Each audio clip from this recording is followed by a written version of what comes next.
Vamos abrir a Bíblia em Gênesis capítulo 22.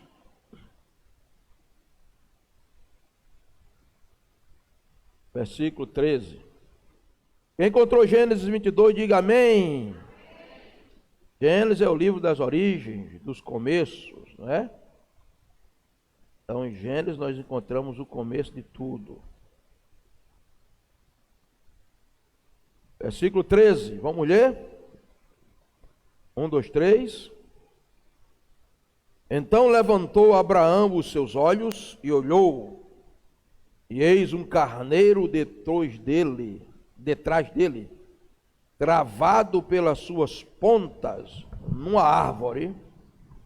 E foi Abraão e tomou o carneiro e ofereceu em holocausto em lugar de seu filho. Esta noite eu quero tratar com os irmãos sobre o tema o sacrifício substituto. Você pode olhar para a projeção e repetir 3 vezes para você gravar na sua mente esse tema e nunca mais esquecer. 1, 2, 3.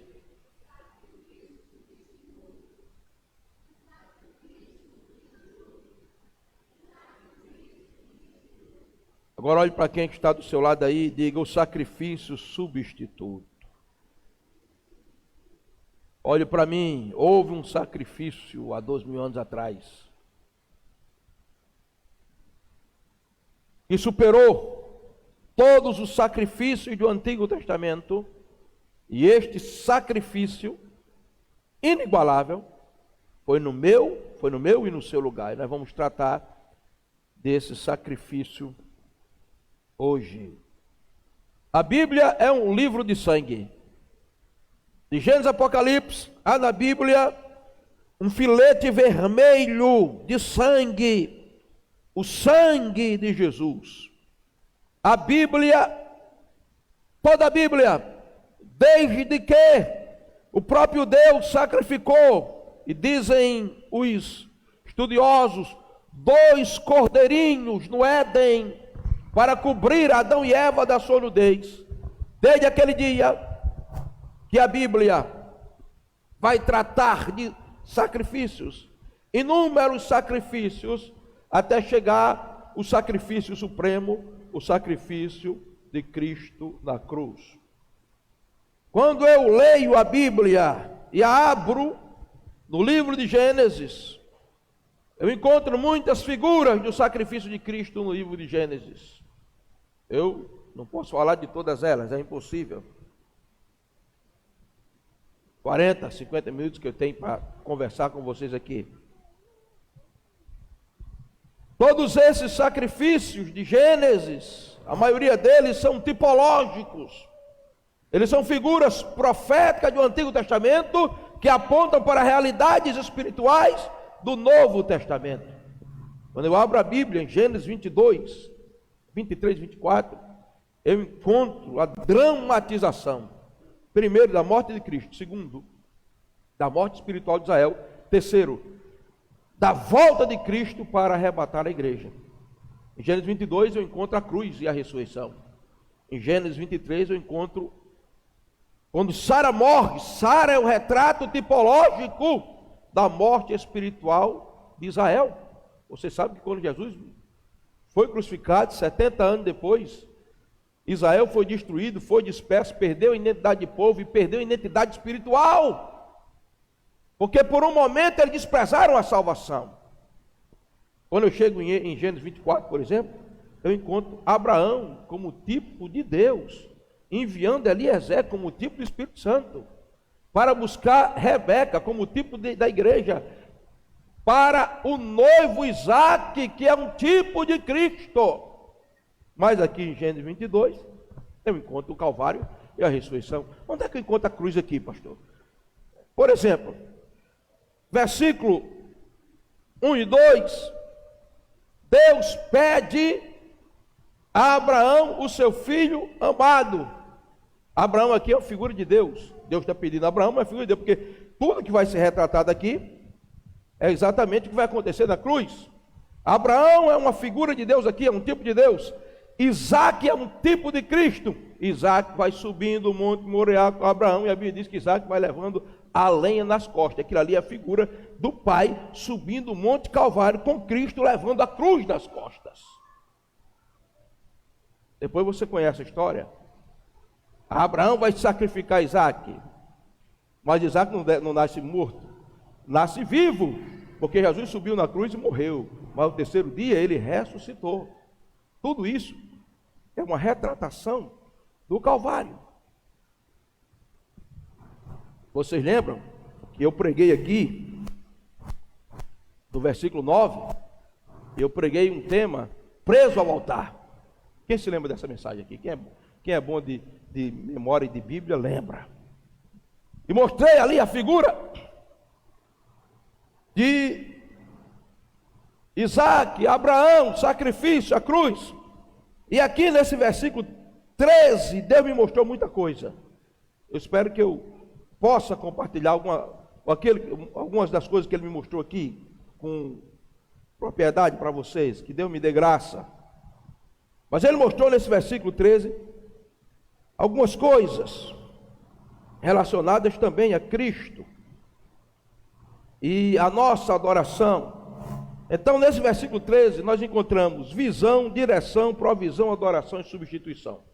Diga comigo: visão, direção, provisão, adoração e substituição. Onde é que eu encontro visão, pastor? Versículo 13, levantou Abraão os olhos, está aí visão. Onde é que eu encontro direção? Olhou e viu atrás de si um carneiro, aqui é direção. Onde é que eu encontro provisão? O carneiro preso pelas duas pontas, pelos dois chifres, aqui é provisão. Onde é que eu encontro adoração? Abraão pega o carneiro e sacrifica em holocausto. E onde é que eu encontro substituição, pastor? Abraão sacrifica o carneiro no lugar de Isaac. Então vamos começar a trabalhar, depois da nossa introdução, ponto por ponto. Ponto número 1 dessa mensagem, pode jogar na provisão, na projeção. Ponto número 1, o problema da visão. Visão, veja, Abraão sobe o Monte Moriá, os dois moços estão lá no pé do monte, né? Porque Jesus foi crucificado dentro do ladrões, eles estão lá com o jumento, e Abraão vai adorar, porque quem não adora a vida que tem é viver com jumento, ou vira jumento, ou fica com jumento, mas quem adora está no monte. Abraão sobe com Isaac para adorar, e diz a Bíblia que ele, eu imagino Abraão, velho Abraão, aquela barba grande, né? Abraão não era barrigudo, né? Abraão era light, era acostumado a subir monte e descer monte, mas estava velhão já, 100 anos, e ele está lá com Isaac, o filho dele, ele está preocupado, porque ele está pensando: meu Deus, o meu único filho, o meu xodó, que vai ser de Sarita quando souber, vou sacrificar meu filho. E a Bíblia diz, olha aqui, verso 13, olha para o verso 13, o que é que diz primeira parte do versículo? Levantou Abraão os olhos. Se ele levantou os olhos, ele estava olhando para onde, hein? Hein? Deixa eu ouvir essa igreja. Quem levanta os olhos está olhando para onde? Hein? Não, olha, preste atenção à pergunta. Quem levanta os olhos está olhando para onde, Netinho? Olha para baixo. Olha para baixo todo mundo. Olha, vamos viver a mensagem comigo? Todo mundo olhando para baixo. Olha como Abraão está. Agora todo mundo olhando para mim. Olha como é que Abraão estava. Olhando para baixo. Mas a Bíblia diz que ele levantou os olhos. O problema de muita gente é a visão, o foco errado. Tem gente que veio aqui essa noite aqui, esse culto, eu tenho certeza do que eu estou falando, entrou aqui e não viu nada acontecer ainda, porque ele está olhando para aquele diagnóstico que o médico deu. O médico disse que tem um problema aqui na minha pele, meu Deus, eu estou olhando e estou focando. Tem gente que entrou aqui e está olhando, meu Deus, é que essa situação matrimonial, familiar minha não tem jeito. Tem gente que está aqui e está olhando para baixo, a conta de água, a conta de luz de amanhã, e aquela situação, aquele problema, e como será o Brasil? E será que vem outra pandemia? Meu irmão, eu quero saber de pandemia, de economia, de inflação, de nada. Meu irmão, é hora de deixar de olhar para baixo, para o mundo periférico, e levantar os olhos, porque está vindo provisão de Deus aí. Se tem algum crente, aplauda e glorifique.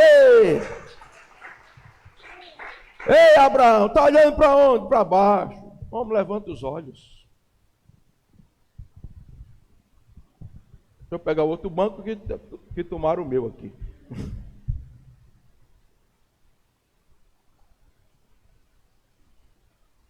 Pastor Jerônimo, pastor Renato, Gabriel, me ajudem a pregar. Venham para lá.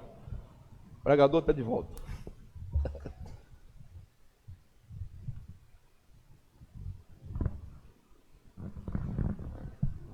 Fica ali vocês três.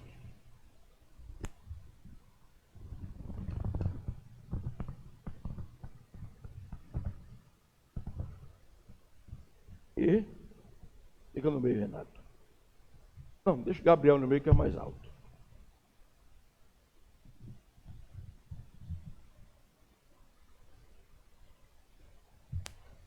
Meio-dia. O velho Abraão sai da tenda, matutando. Promessa de Deus, pai de multidões. 100 anos, Sara 98.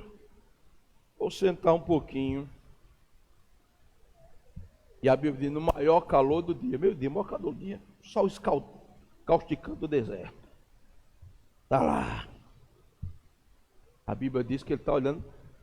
O texto de Gênesis 18 vai dizer que ele levantou os olhos para o céu. Levantou os olhos. Você levantou os olhos porque ele está olhando para baixo. Olha para Abraão. Será de mim, de Sara, e a promessa. Pai de multidão o quê? Abençoarei os que também. E a Bíblia diz que quando ele está nessa posição, diz a Bíblia que ele levanta os olhos. E quando, vem andando devagarinho vocês três. E a Bíblia diz que quando ele levanta os olhos, bem devagarinho, ele vê o Senhor. O Senhor em forma de 3 homens.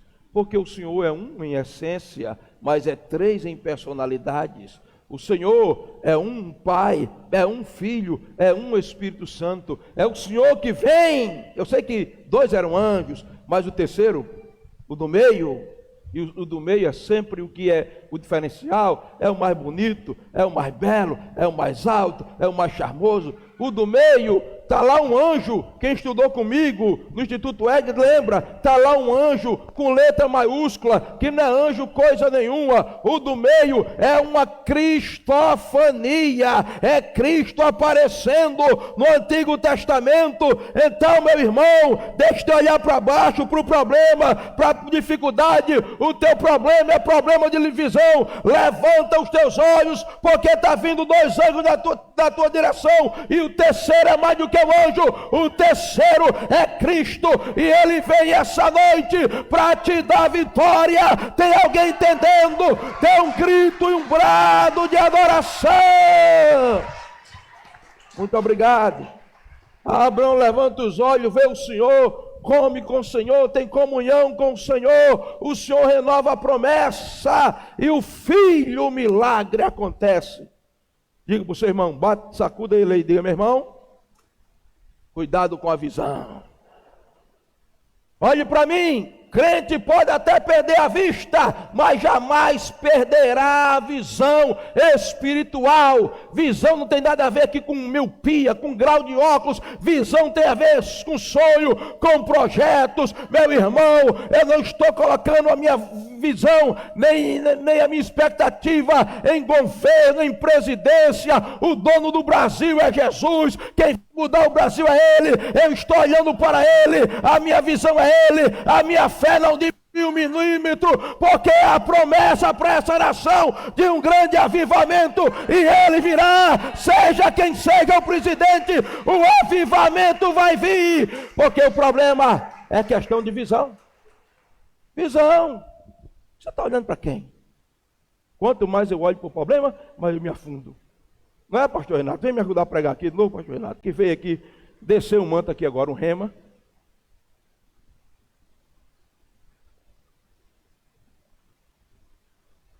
Fica aí, pastor. Olha Pedro. Olha Jesus. Jesus vem andando sobre as águas. Fica quieto, Pedro. Aí Pedro, olha assim, olha para cá. É Jesus, é Jesus. É o senhor mesmo? Sou eu, Pedro, pode vir. Aí Pedro vem, olhando para Jesus. Sobre as águas, Pedro, sobre as águas, olhando para Jesus. Ele está olhando para Jesus. Enquanto ele está olhando para Jesus, ele não está olhando para a conta de luz, está olhando para a conta de água, está olhando se o marido é ruim, se o filho está na água, ele não está olhando para nada, ele está olhando para Jesus. Enquanto está olhando para Jesus, ele está andando sobre as águas, ele está andando no sobrenatural. Mas de repente, um vento sopra aqui, Pedro tira a visão. O vento sopra da cá, Pedro tira a visão. As ondas batem para cá, Pedro olha para baixo. Quando Pedro olha para baixo, a Bíblia diz que Pedro começa vai afundando. Afundar, submergir nas águas. Abraão está olhando para quê? É que eu vou matar Isaac nada, rapaz. Levanta os teus olhos, a provisão está aí. Pedro, deixa de olhar para a tempestade, Pedro, para as ondas, olha para Jesus. Mas você diz assim, pastor, mas agora eu deixei de olhar para Jesus, olhei para a onda, o problema, estou afundando, não tem jeito para mim? Tem. Pedro disse, Senhor, socorre-me. E Jesus pegou ele, levantou das águas. E Pedro andou com Jesus sobre as águas de novo. E nunca mais Pedro tirou os olhos de Jesus. Então Pedro se tornou um dos maiores apóstolos da igreja, que morreu crucificado de cabeça para baixo, por amor a Jesus, porque ele aprendeu a olhar para Jesus. Dê um aplauso a Jesus e um grito de vitória. Olhe para o seu irmão com carinho, diga para ele, hoje você está aprendendo que o problema de muita gente é o problema de visão. Diga para ele, olhe para Jesus. Vamos voltar para o versículo 13, irmãos, que eu estou no versículo 13 e eu tenho 5 pontos. Vou terminar, em nome de Jesus eu termino ele. Levantou os olhos. E ele olha, e quando ele muda a direção, ele vê o carneiro, a provisão, a tipologia, a profecia. A profecia que João Batista disse, ele chegou. Ele quem, João? O Cordeiro de Deus. Sabe por quê? A visão da igreja tem que ser voltada para a cruz. A cruz tem que ser o centro do evangelho. Prosperidade é bom, mas não é o centro do evangelho. Milagre, a gente viu aqui o testemunho aqui do menino, que foi um milagre aquele, porque ninguém cura problema de lactose, né? Eu estou lembrando aqui que estava dando aula aqui, e está até estressado com os problemas da aula, da administrativos, e o pastor Humberto chegou com o Adalberto, que é o genro dele, e o neto do pastor Humberto, Henrique, eu acho que é um menino de 4 anos, se eu não me engano. Henrique, um menino saudável, de repente Henrique amanhece mancando da perna, andando assim. Não tinha mais força de sustentar a direita da perna. Foi para os médicos, fez uma bateria de exames e não tinha melhora. Não houve diagnóstico, não tinha melhora. E o pastor Humberto chegou aqui e disse, pastor, eu quero que o senhor ore, vamos orar por Henrique. Naquele momento o Espírito me disse, unja a perna de Adalberto, o pai substitui o filho agora, e declara que o menino vai ser curado. Eu não sabia, mas foi o mesmo sentimento que veio para o coração do pastor Humberto, para me orar, ungir a perna de Adalberto. Ungi a perna de Adalberto, o peso de intercessão veio, a compaixão veio, orei. Aí esqueci. Liguei para o pastor Humberto outro dia e o Henrique está completamente curado. Poucos dias depois, ele se levantou de manhã, estava andando perfeitamente bom e está completamente curado. Então Deus faz milagre, continua fazendo. Deus opera, continua. Ele abre porta de emprego, continua fazendo tudo isso. Mas isso não é o centro do evangelho. A essência do evangelho é a cruz. A essência da cruz é o sacrifício. A essência do sacrifício é a redenção. A essência da redenção é a graça. A essência da graça é o amor. E tudo gira em torno da cruz. Que a maior demonstração de amor aconteceu há 2000 anos atrás, na cruz do Calvário. Então, igreja, levante os olhos e olhe de novo para a cruz. Aplauda, crente. A maior mensagem da igreja é Cristo e este crucificado. Ô João, está olhando para onde, João? Na ilha de Patmos, não está chorando mais não? Estou não. Eu estou olhando para o trono. O que é que você está olhando para o trono? Estou olhando para o centro do trono. E o que é que você está vendo no centro do trono? Eu estou vendo um cordeiro, como que havendo sido morto, o cordeiro crucificado. Quantos vão olhar para a cruz comigo essa noite? Focar na cruz. É lá da cruz que emana rio de promessa. Quer cura? Olhe para a cruz. Quer milagre? Olhe para a cruz. Quer prosperidade? Olhe para a cruz. Quer solução? Olhe para a cruz. Aí Adelmo, no dia que ele olhou para a cruz, Deus transformou a vida dele, um alcoólatra inveterado que era para estar morto hoje. Eu já contei testemunho, não sei quantas vezes, não canso de contar. Cheguei na casa dele, uma situação de miséria. Terezinha endemoniada, ele também. Situação de miséria, ele lembra muito bem. Não tinha nada. Pouco tempo depois, Deus abençoou. E ele estava pensando em colocar um comércio para vender frango. Hoje é o maior. Não se preocupe, ninguém vai competir com você não, Jerônimo não. Adelmo vai roubar sua promessa. Quem deu foi Deus. Nem fique preocupado. Às vezes ele fica, rapaz, chegou outro cara para vender frango aqui. Eu digo, fica tranquilo, cara. Tranquilo. E eu me lembro que eu estava na quarta-feira aqui orando de unção de Deus. Daqui a pouco eu senti aquele bafo aqui no meu ouvido, né? Como que a boca era ele. Rapaz, não sei quem, botar um negócio para ele, Terezinha botar um negócio para ele. Era o frango que ele ia abrir. Abriu o frango, meu irmão, até faz quantos anos, Adelmo? Faz 18 anos, está aí, 8 anos. Está aí prosperando, nunca deixou de vender frango. E um dia ele contou o testemunho aqui. Ó, só no banheiro da minha casa eu gastei 5 mil reais. O homem que não tinha nada, porque olhou para a cruz. A vitória na cruz, a prosperidade na cruz, a milagre na cruz. Paulo podia olhar para muita coisa. Paulo, olha para o teu status.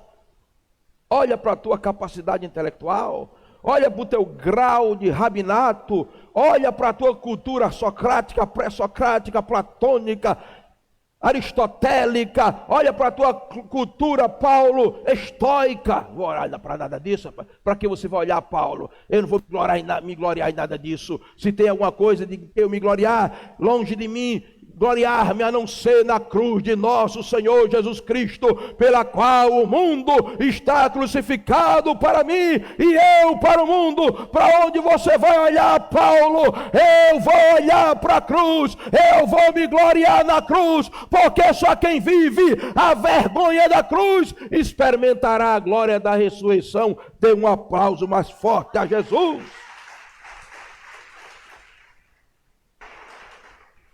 É um problema de visão. Porque olhar para a cruz. Vou mostrar a você. Abra, joga na projeção, meu filho. Romanos 3, 24 a 26. Olha porque olhar para a cruz. Olha o que é que você vai encontrar quando você olha para a cruz. Romanos 3.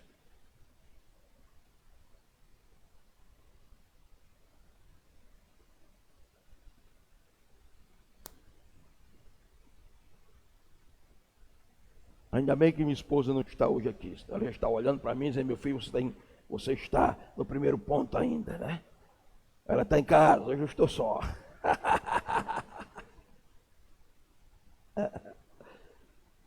Romanos 3 e 24. Olha o que é que eu encontro para a cruz, quando eu olho para a cruz. Sendo justificados gratuitamente. Na cruz eu encontro justificação. O que é isso, pastor? Absolvição dos meus pecados. Todo mundo aqui era réu, meu irmão. Veredito, condenação. Pena, inferno eterno. Na cruz você foi absolvido. Pela sua graça, na cruz eu encontro graça, favor imerecido. Pela redenção, na cruz eu encontro redenção. Eu fui comprado de volta, que há em Cristo. Verso 25. A qual Deus propôs para propiciação. Na cruz eu encontro propiciação. Aqui é a tampa da arca. O propiciatório. Tem gente aqui que era drogado. Tem gente que era drogado. Se levanta aí, Rodrigo. Cadê tu? Rodrigo, fica em pé. Rodrigo usava droga também. Já usou não? Usava, era capoeirista, né? Tem alguém aí que... Mas bebia. Não bebia, não? Bebia alguma coisa. Tem um de vocês aí que era meio desmantelado da vida, alguma coisa era, então já que não era você, era um. Vivia nessa situação.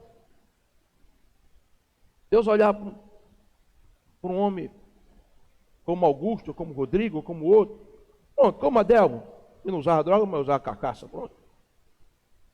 É porque um de vocês me contou um testemunho, não sei se era Augusto ou era o Rodrigo, né? Envolvido em alguma... Era capoeira, né? Porque era em capoeira que o avô era envolvido em macumba. Então pronto, vou usar o exemplo da macumba e da capoeira. Deus olhava para um homem desse e via um capoeirista com a ligação na feitiçaria. Deus olhando para um homem desse, no envolvimento desse, o que é que Deus via? Culpa. Mas um dia, ele encontrou-se com Jesus, ele contou o testemunho dele aqui, ele e Augusto eram amigos. E quando Deus olhou para ele, em vez de olhar a culpa, Satanás olhou e disse: "Não vai condenar ele mais não?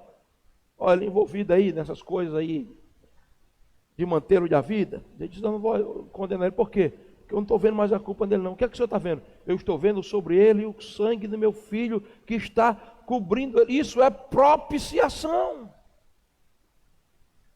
Olhe para cá. Todos nós aqui, antes de encontrar Jesus, quando Deus olhávamos para nós, via culpa, via pecado, via condenação. Mas Deus está olhando do céu para essa igreja, para você que teve um encontro com Cristo, e o que Ele está vendo é o sangue de Jesus nos cobrindo. Esse sangue nos propicia, nós somos cobertos por esse sangue. Dê um aplauso a Jesus.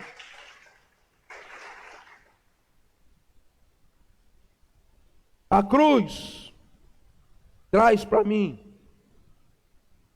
justiça de Deus, remissão dos pecados. E o verso 26 diz: para demonstrar a sua justiça nesse tempo presente, para que seja justo e justificador daqueles que têm fé em Jesus. Amém? Diga amém. Em primeiro lugar, o nosso problema é o problema da visão. A nossa visão tem que ser a visão da cruz. A pregação da igreja tem que ser centrada na cruz. Paulo disse: eu não quero saber de nada entre vocês, irmãos de Corinto, a não ser uma coisa: Cristo e este crucificado. Abraão, que está olhando para baixo assim, rapaz? Vou sacrificar Isaac. Levanta os olhos. E quando ele levanta os olhos, aí nós vamos para o ponto 2. Ele muda de posição. E quando ele muda de posição, aí ele vê um carneiro. O carneiro estava na frente. Olha, veja o versículo 13. Vamos voltar aqui, Gênesis 22 e 13. Gênesis 22 e 13. Levantando os olhos, olhou, e eis um carneiro detrás dele. Olhe para mim. Ele está nessa posição, olhando para o chão. Quando ele levanta os olhos, ele também muda de posição, ele vê o carneiro atrás dele. O carneiro estava atrás dele, ele não estava vendo. Diga para o seu irmão: a solução está lá atrás, irmãos. A solução está lá atrás. O que é isso, pastor? A solução não está no futuro. Se alguém estiver buscando a solução no futuro, não vai encontrar. A solução não está no presente. Se alguém estiver buscando a solução no presente, não está. Onde é que está a solução? Está lá atrás, há 2000 anos atrás. Está na cruz. A solução está em Cristo crucificado. Qual é a solução para o Brasil? Progressismo, esquerdismo, direitismo. Lula ou Bolsonaro? Nananina, não. Nenhum dos dois. A solução está lá atrás. Se os brasileiros se voltarem e olharem para a cruz em Cristo, encontrarão solução e perdão para os seus pecados, porque a solução não está em homem, está lá atrás, está em Cristo. E esse crucificado, tem algum crente aqui? Dê um aplauso e um grito de vitória. Muita gente colocando expectativa em homens, idolatrando. Não idolatro o homem, nem de esquerda, nem de direita. Eu só adoro um que foi crucificado. E eu tenho que olhar para 2000 anos atrás. Amém? Mas vamos para o terceiro ponto, porque o tempo foi embora. Tem 15 minutos. Eu vou terminar em 15 minutos, porque vocês já estão dizendo que é para mim terminar com o olhar de alguns, e outros estão dizendo que quero mais, pastor. Para o olhar de alguns eu quero mais, para outros está na hora. Graças a Deus que a garganta está boa, viu? Mas vamos lá.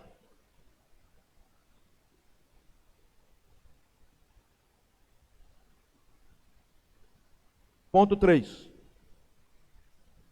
Levanta os olhos, vê um carneiro atrás dele e diga, travado pelos dois chifres, ou pelas duas pontas. O texto aqui vai dizer no arbusto. A tradução de John Keller vai dizer numa árvore. A solução está no carneiro travado pelas duas pontas. E duas pontas são essas. As pontas ou os chifres de carneiro são as forças. O carneiro tem dois chifres. Alguém quisesse chifre esquerdo, chifre direito, força. O carneiro, ponta na Bíblia, fala de força. Força fala de natureza. O carneiro atado pelas duas pontas é tipo do Cristo teândrico. Pelo amor de Deus, que palavrão é esse, pastor? Deus, antropos, homem. O carneiro atado pelas duas pontas é tipo do Cristo, que é Deus, mas se tornou homem. Como homem ele chorou, como homem ele dormiu, como homem ele cansou, como homem ele comeu, como homem ele bebeu, como homem ele ressuscitou, como homem ele entende as tuas dores. Porque ele se tornou homem. Ele entende você mais do que o pai. O pai nunca sentiu dor, o pai nunca chorou, o pai nunca foi bebê, mas o Deus que você adora, ele sobrenaturalmente nasceu no ventre de uma virgem, engatinhou, aprendeu a falar, cresceu como homem, ele foi na cruz e morreu por você. Ele tinha em si duas naturezas, a hipostases, natureza hipostática. O Cristo, que é homem, ele não era uma aparição fantasmagórica, como dizia os docéticos, um fantasma. Por isso que João diz, aquele que nega que Jesus veio em carne é um anticristo. Ele era homem. Irmãos, pastor, meu pai nem me entende, minha mãe nem me entende, ninguém, parece que eles não são seres humanos, mas eu quero dizer para você, se não tem ninguém enxugando tuas lágrimas, te dando carinho, te dando, porque não te entende, ele já sentiu a tua dor, chorou as tuas lágrimas, viveu os teus traumas e pode te abraçar e te curar, porque não temos sumo sacerdote que não possa se compadecer de nós, como disse o escritor aos Hebreus, mas antes um como nós que sofreu. Por que tanto sofrimento no mundo, irmão? Deus sabe o que é sofrimento, porque em Cristo ele como homem sofreu. Então, o carneiro amarrado pelas duas pontas. O Cristo, que morre como homem, mas que ressuscita como Deus. Que morre na cruz como homem, mas na cruz é o homem, que é Deus ao mesmo tempo morrendo.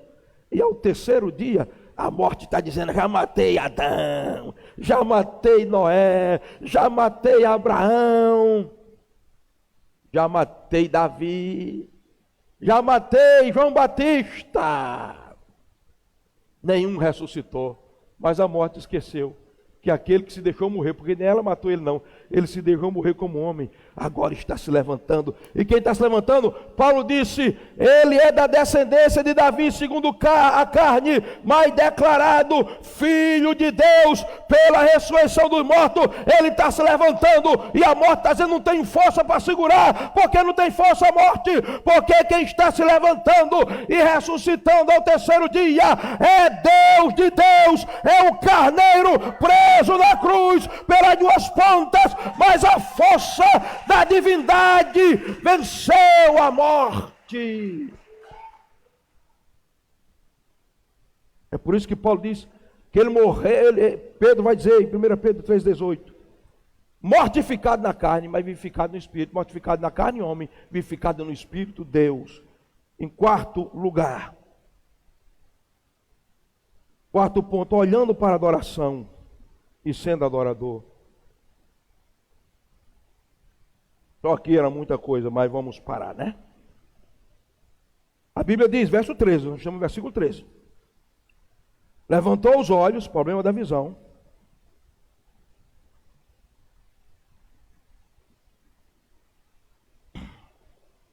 Levantou os olhos, viu um carneiro atrás de si, a solução está lá atrás na cruz, atado pelas duas pontas, as duas naturezas do Messias, e foi, tomou o carneiro,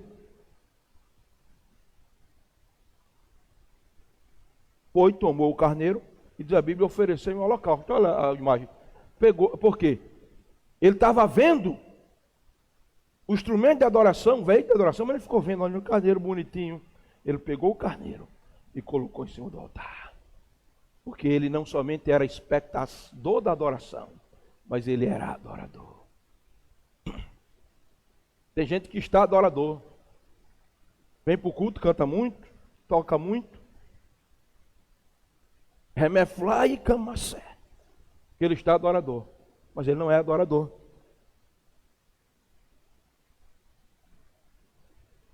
Quando ele sai do culto, ele vai acessar sites pornográficos.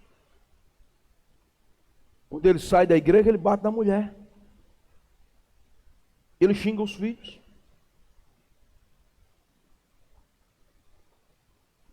Outros são espectadores do culto, irmãos. A pessoa vem para o culto e a pessoa está lá se derramando, chorando na adoração. E eles são exagero, fanatismo, extravagância. Quero saber de extravagância. Eu sou como Maria. Se for para fazer aviãozinho dentro da igreja, faz. Se for para pular, eu não estou preocupado. Maria, está todo mundo lá observando Jesus na mesa. Maria pega o vaso, quebra o vaso, joga, solta os cabelos, enxuga os pés, beija os pés, e todo mundo espantado, mas isso é um desperdício. 300 dias de trabalho, um dia de trabalho, o predeiro 150, multiplica aí por 300, quem é bom de matemática, faça aí, ligeiro, vai dar mais de 12 mil, 30 mil reais aí, praticamente. Foi a adoração de Maria, e todo mundo escandalizado. Mas Maria, o problema de Maria é que ela não estava adoradora, ela era adoradora. Irmão, não é só olhar para a adoração não. Pega esse carneiro, coloca no altar, deixa a fumaça subir, sobe na nuvem da fumaça e atrai a glória de Deus, porque vem provisão aí. Tem alguém entendendo? Um aplauso e um grito de vitória. Último ponto, terminando, que é o tema da mensagem. Quinto ponto, o sacrifício substituto. Veja o versículo 13. Levantou Abraão seus olhos, viu o carneiro atrás de si, travado pelas duas pontas no mato, foi, tomou e ofereceu, diga, no lugar do filho. Ofereceu em lugar de Isaque.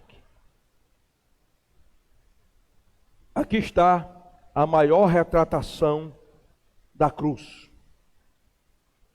Isaque não morreu porque o carneiro substituiu ele. O carneiro era a tipologia da profecia.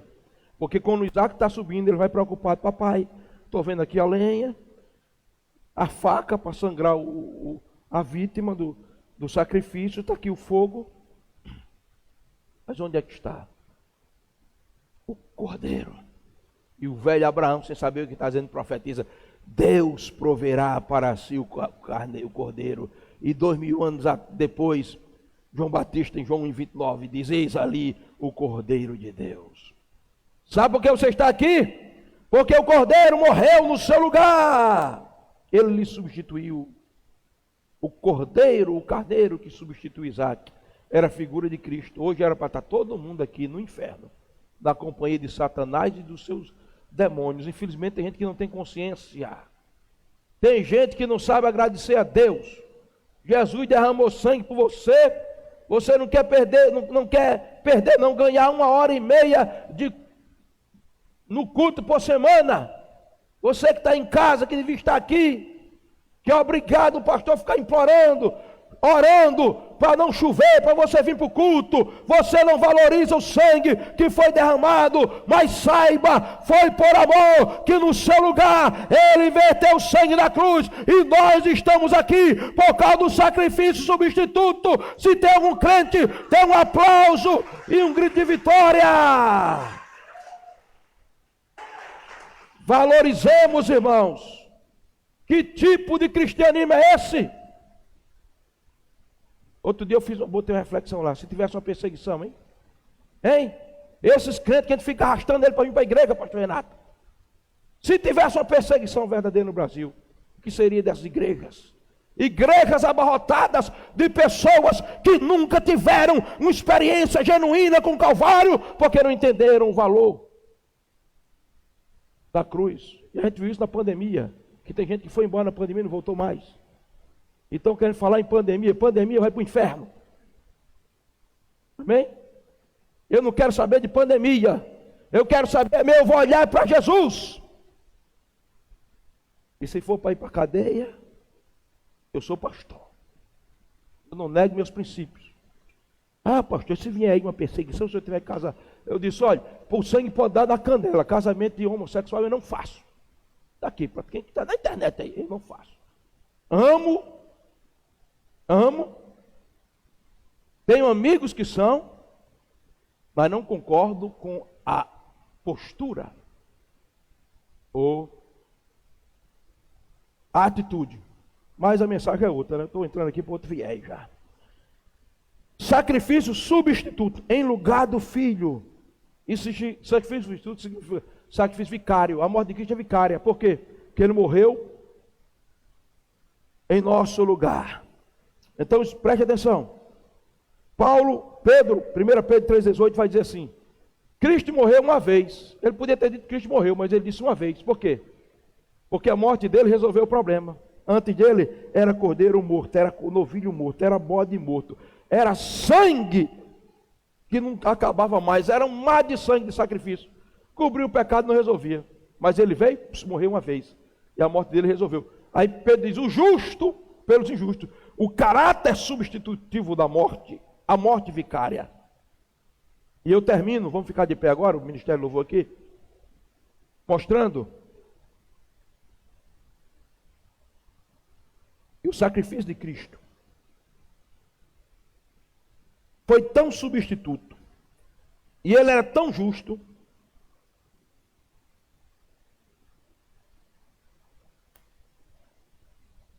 que 6 inimigos de Cristo declararam a justiça dele. Veja, Pedro diz: Cristo morreu uma vez, porque a morte dele resolveu. O justo pelos injustos. Todo mundo aqui era justo, irmão. Tu acha que Jesus morreu por a gente, porque a gente era bonzinho, bonitinho? A gente era ruim, irmão. E a gente ainda é. A Bíblia diz que o homem distante de Deus, a caricatura dele é monstruosa. Diz que a boca dele é cheia de... é um sepulcro aberto. O coração é de pedra. Os pés se apressam para correr para o mal. Os olhos estão carregados de adultério. É a caricatura da maldade. Então todo mundo era injusto. Mas ele, o justo, morreu por mim. Por você que somos injustos. E isso é tão verdade que 6 inimigos dele disseram, que ele declararam a justiça dele. Olha Judas, olha para cá Judas. Vai para onde, Judas, com essa moeda? Está queimando aqui na minha boca. E Judas joga as moedas. Por que está jogando as moedas? Pequei traindo o sangue inocente. O homem é justo. Eu pequei, mas ele é justo. O problema de Judas é que ele não se arrependeu. Reconheceu que o homem era justo, mas não se arrependeu, pastor Renato. Teve remorso. Pastor Renato, estamos vivendo numa época terrível em que as pessoas pecam, pastor Jerônimo, e não se arrependem. Chora lágrima de crocodilo na frente do pastor. E no pecado é disciplinado. E passa 30 anos na igreja com coração de pedra no pecado. E tem gente: pastor, tenha misericórdia. Eu? Irmão, a misericórdia de Deus é para quem se arrepende e abandona o pecado. Se Deus não tem misericórdia de quem se arrepende e abandona o pecado, a igreja não pode ter misericórdia. Só é restaurado e volta à comunhão da igreja quem resolveu se arrepender de verdade, confessar, rasgar o coração em lágrimas e abandonar o pecado, porque aquele que encobre as suas transgressões nunca prosperará, mas o que confessa e deixa alcançará a misericórdia. Se Judas tem se arrependido de verdade, até hoje ele não estava registrado aqui como um sinônimo da dureza de coração e de uma vida de destruição. Judas, a mulher de Pilatos, na hora crucial, a mulher de Pilatos entra de: meu velho, pelo amor de Deus, não entre na questão desse justo, porque eu tive um sonho, sofri muito por ele. O próprio Pilatos lavou as mãos e disse: eu não vou fazer nada, eu sou inocente do sangue desse justo. E Herodes examinou ele, pés formosos que anunciam a paz, joelhos encalijados de noite de orações, mãos benfazejas que purificam leprosos e multiplicam pães, olhos em que nunca houve engano e boca onde nunca houve mentira. Eu não vejo crime nesse homem, ele é justo. O ladrão da cruz disse: eu vou ser apresentar aqui por causa da nossa culpa. Esse daí não fez nada, esse homem é justo. E finalmente o centurião romano, quando desferiu o golpe, que viu a água e o sangue jorrar, e viu tremer o céu e a terra, disse: verdadeiramente esse homem é justo, ele é o Filho de Deus.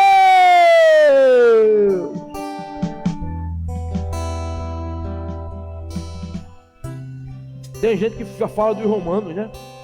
Ele é católico apostólico romano. Ele é católico apostólico romano. Depois tem muito romano que está dando mais glória a Deus do que crente. Tem crente que está com a vida dele envergonhando o evangelho, não dá glória a Deus. E tem católico por aí que talvez não seja salvo, mas tem dignidade. Quando erra, vai para o padre, confessa o pecado, tem caráter. E tem muita gente que diz que está em Jerusalém e não dá glória a Deus. Mas eu quero louvar a Deus, porque aquele romano, porque deu glória a Deus, encontrou a salvação. Sabe por quê? O sacrifício substituto. Abraão não precisa sacrificar Isaac, porque o carneiro apareceu. E Sejeque, em Espírito Santo, você não vai mais para o inferno, porque o Cordeiro de Deus foi na cruz por você. Aplauda e glorifique.